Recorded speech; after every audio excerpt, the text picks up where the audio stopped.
जय श्री राधे।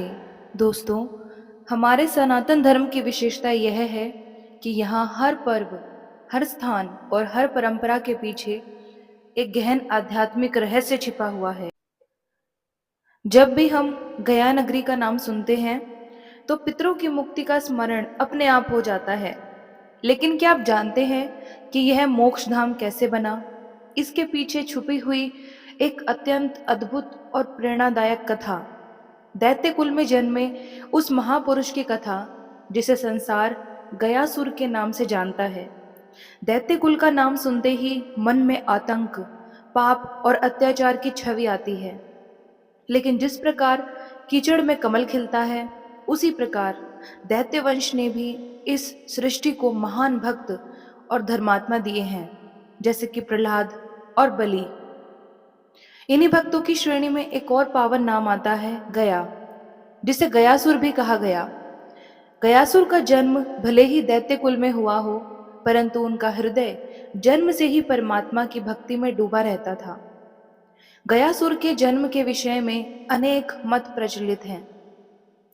सनत कुमार और देवर्षि नारद की वार्तालाप में उल्लेख आता है कि उसकी उत्पत्ति स्वयं ब्रह्मा जी से हुई थी।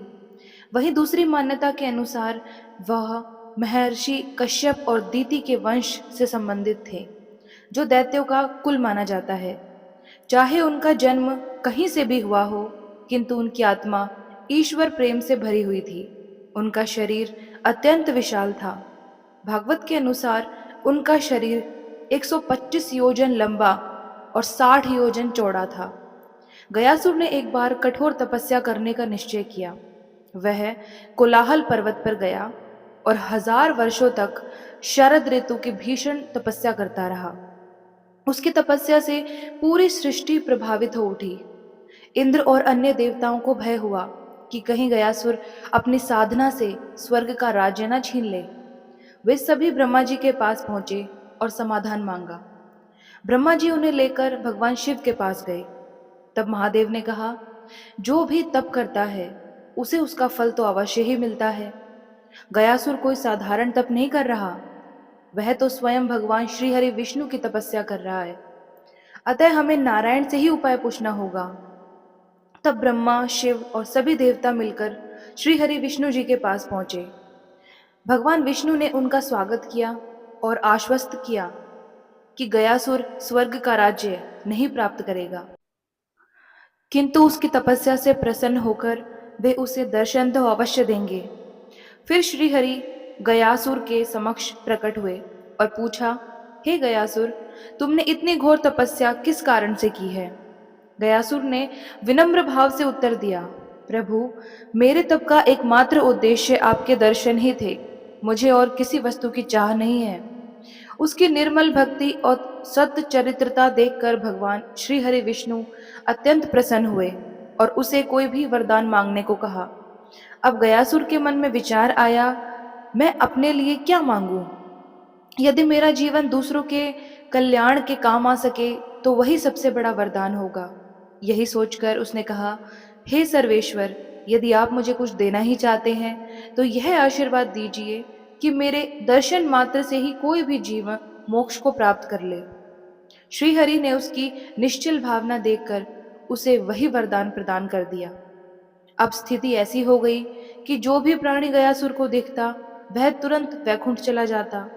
यमपुरी सूनी हो गई, धर्म का संतुलन ही बिगड़ गया और पापी लोग भी निर्भय होकर पाप करने लगे, क्योंकि उन्हें विश्वास था कि गयासुर को देखकर उन्हें मोक्ष मिल ही जाएगा। इस प्रकार जो वरदान जीवों के कल्याण के लिए मांगा गया था, वही उनके लिए अभिशाप बन गया। सृष्टि में बड़ी अव्यवस्था फैल गई और देवताओं ने पुनः श्री हरि की शरण लेकर प्रार्थना की, हे प्रभु, आपके ही वरदान के कारण यह संकट खड़ा हुआ है। कृपया आप ही इसका समाधान कीजिए।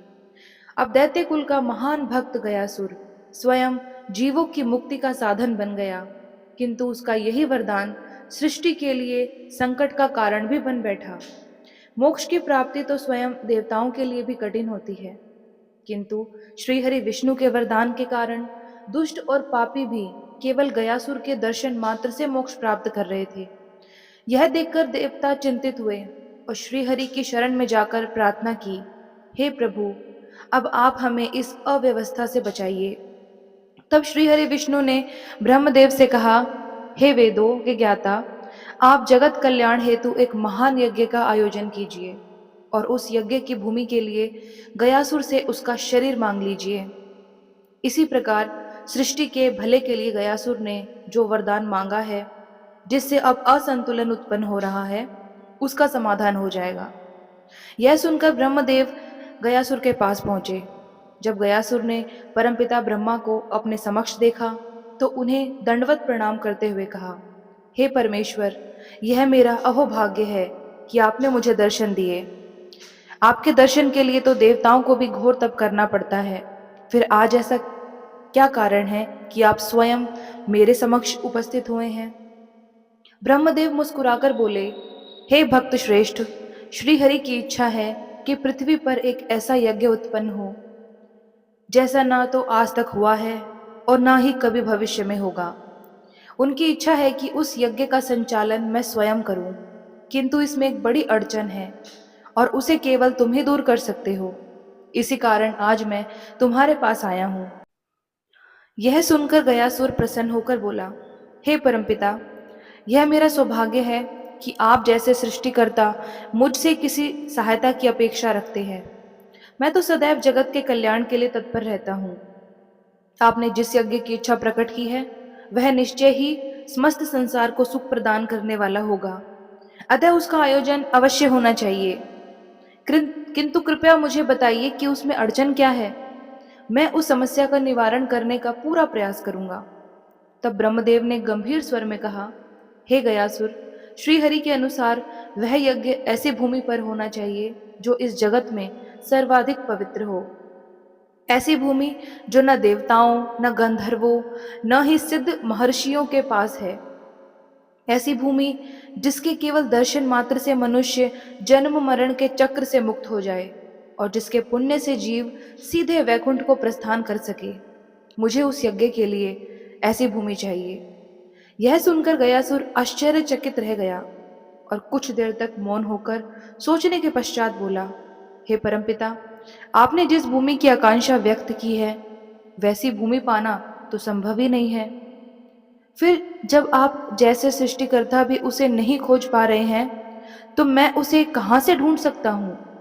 किंतु मुझे स्मरण आता है कि एक ही स्थान ऐसा है जो आपकी सभी शर्तों को पूर्ण कर सकता है, और वह है मेरा अपना शरीर।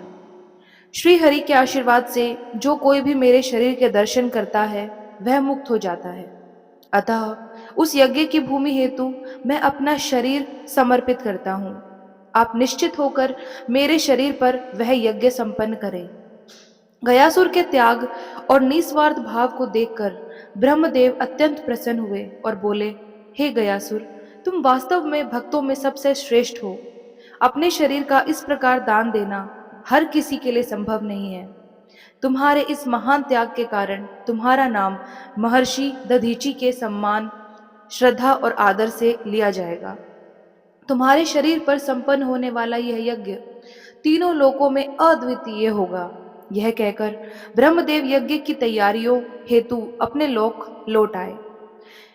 इधर ब्रह्मदेव द्वारा अपने शरीर का दान मांगे जाने के पश्चात गयासुर दक्षिण पश्चिम दिशा में पृथ्वी पर गिर पड़ा।